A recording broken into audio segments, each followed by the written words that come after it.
play it at home alone at night. I think it's all about the zombies, I'm sorry to say. This is the end of the world. This is a zombie apocalypse. I was like so in love with the game that I really wanted to make it into a movie.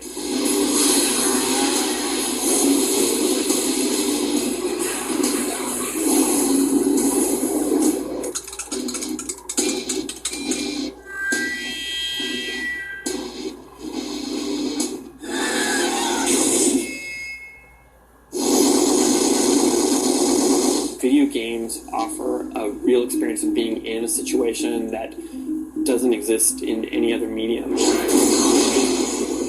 When you are doing a video game, it's really you there, and you really feel like you went through that experience. Video games give fans an opportunity to be part of the story, and obviously it's interactive, and it's much longer. You can be part of a much longer narrative. And it's kind of a wish fulfillment fantasy thing, I think, for fans, that they can assume another persona and immerse themselves in a fantasy world.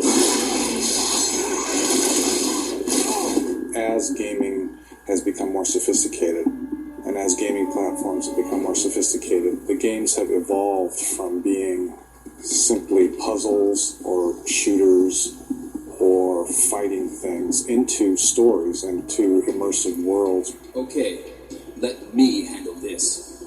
Filmmakers live from everything, and they're going to live from whatever source is really turning on the demographic that they're going for. Action!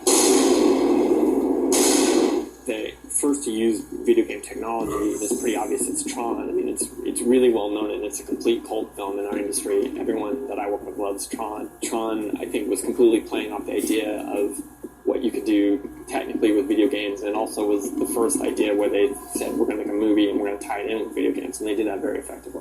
I made a movie called Mortal Kombat, and after that film opened at #1 in America, I got offered a lot of other adaptations of video games. People in the video game business really like Mortal Kombat because it was probably the first movie that took a video game and made it, really made it happen on the screen.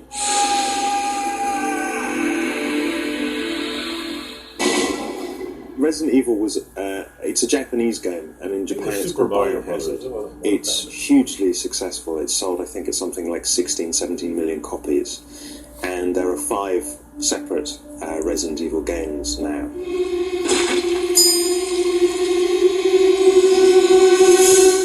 It really took like 2 months of my life. I just got obsessed with playing this game, and I didn't do anything other than that.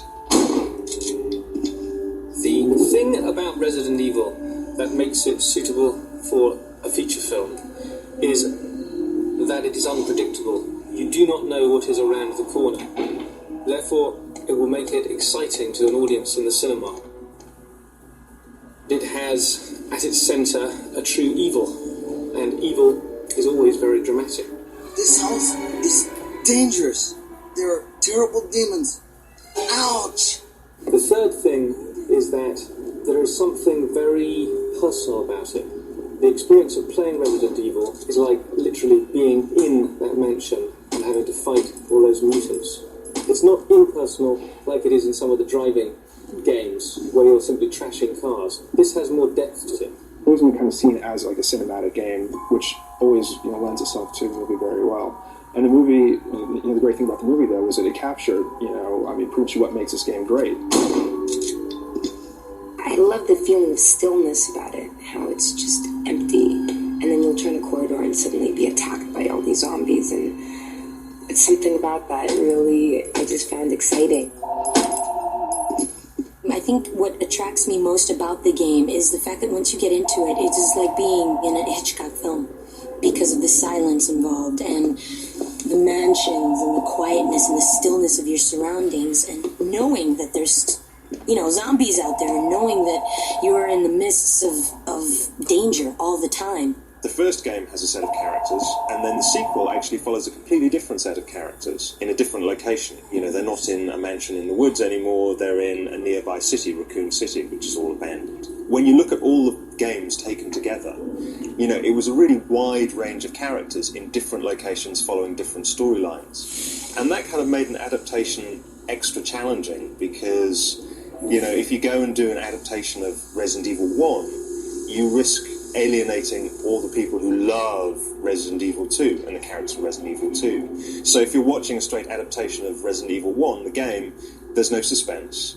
You know who's going to live, who's going to die. You know what the story is. And I felt that would make a very unsatisfying adaptation because why not just go and play the game again? The idea I came up with was to do a prequel. In the very first game, you go into the woods and there's a mansion, and below it is a high-tech research facility. And it's all overrun with undead and mutants and creatures, but it's never really explained what's happened. You know, the backstory to that is never really explained. And that's what the movie does, is the movie kind of is the lead-up, is the prequel to the very first game. The T-virus escaped into the air conditioning system, and an uncontrolled pattern of infection began. The virus is protean, changing from liquid to airborne to blood transmission. And in that way it stays very true to the universe of the game, and it also expands upon that universe. So in a way, it's almost like another game. No pressure, guys. You require the 4-digit access code. I can give you the code, but first you must do something for me. Room, you cut to a black screen and a set of doors open. And as you're playing, there's that moment of like anticipation, because you have no idea what's going to be in that room, whether it's going to be a load of undead that attack you, whether it's going to be something that's going to help you, and it's really very suspenseful. One of the things we did was we structured the movie. If you go back and watch the film again, there's a hell of a lot of doors opening in this film.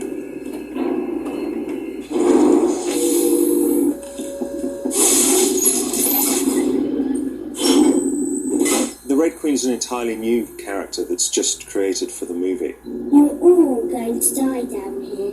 What happens in the game is you get told a lot of the story as you go through the game by reading journals that you find lying around. So there's a lot of reading in the game. You know, you're like reading books, reading reports, typing computer screens, reading the computer screen, and that can make for incredibly dull cinema. So we had to find a different way to convey a lot of the narrative. So I came up with the idea that we should have a computer, but one that could talk. The T-virus was a major medical breakthrough, although it clearly also possessed highly profitable military applications. The movie is shot a little like the video game. There are these great down angles where you look into rooms, look down on top of people.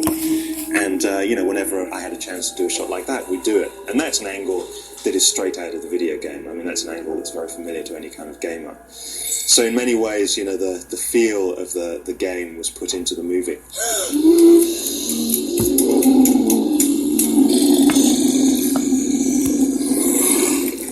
The only one consistent creature that's been in every single one of the games are the zombie dogs. When people discovered I was making a movie, fans would always be the first question they asked, are the dogs in the film? Are the dogs in the film? So it became obvious the dogs had to be in the film.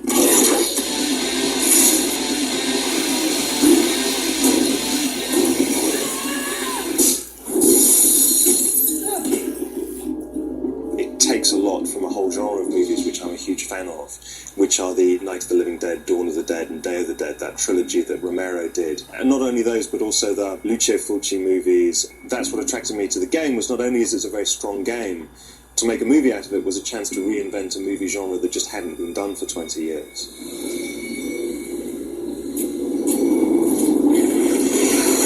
The first zombie movies came around, you know, they were the voodoo zombie kind of films from the early 30s. I Walked with a Zombie, White Zombie, and old movies like that.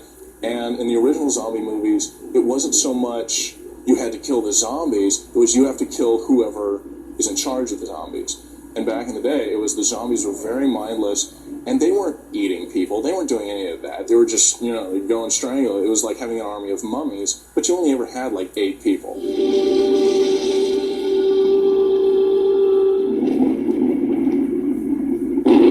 The idea behind Night of the Living Dead was these people aren't like vampires. They're not going to suck your blood. They're going to eat your flesh. They're going to actually tear into your flesh and like eat the musculature and stuff like that. This was totally new. And it was sick. It was considered completely demented. The rules of Romero's movies, you know, were picked up very much by the video game. So we were sticking true to the rules of the video game. The universe of the video game is, it's very explicit. There are certain rules, there are certain things you have to obey. You can't have fast-moving zombies, for example. They've got to move at a certain pace. We were actually staying true to the rules that were set up in the video game rather than Romero's movies, although the video game was obviously heavily influenced by his films. While the story of the movie doesn't exactly follow the story of any particular game, like the first Night of the Living Dead, the first game is kind of claustrophobic. It's kind of like you fighting terror alone. And the second game, like the second Night of the Living Dead movie, Dawn of the Dead, is sort of more post-apocalyptic, and now you're dealing with kind of a world where everything has broken down. When I became involved in the movie, I made it very clear that I wanted to make an R-rated film. I mean, there was never any question of that in my mind, because I think to be true to the video game, there was no way you can make this into a PG-13 movie. Bitch isn't standing now. And I knew it would become a battle at some point, because PG-13 movies can play to a broader audience and can make more money. So at some point, you always get the question, can't we make this a PG-13? For us to have made a PG-13 Resident Evil, fans would have hated us. And I would have hated us as well, because that wouldn't have been Resident Evil. We wouldn't have stayed true to the source material. Politicians and people who have particular social agendas tend to blame whatever is popular at the time for whatever social problem seems intractable at the time. In the 50s it was comic books, 60s and 70s it was television, and in the 80s it was violent films, and now it's video games. I think it's kind of absurd to try and look at a movie like Resident Evil and say, all these guys shooting guns at zombies, which is a fantasy, is going to affect our kids. But George Bush is blowing up another country right now, and that's not going to affect the kids. Video games change the language of films the way that other visual media have. Computers have allowed creative people to fulfill their wildest dreams and visions, and video games are one of those things. I think films have evolved and are continually evolving depending on the times.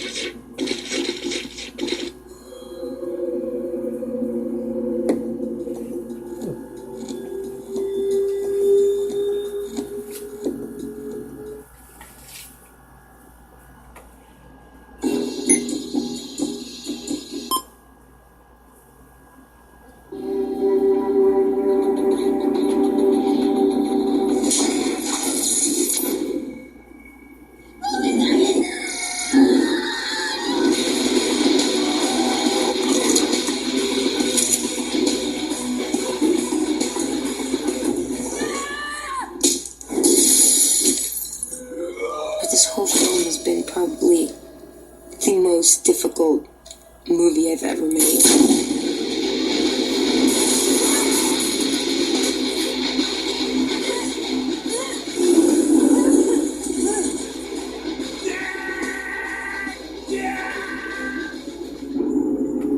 It's so fun, and it's so interesting, and it's so exciting and intense. Blow me. I have a new level of fear now. It's not, like I can't be scared as easily.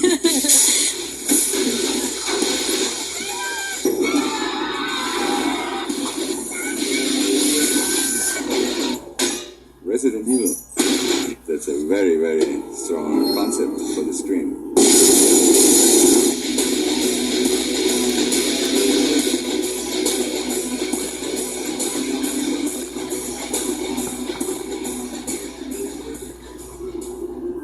It's a rich world. The themes are good, gene splicing, genetic testing, viral research, underground labs, an evil corporation that is a multinational and has labs and bases all around the world. The silence involved, and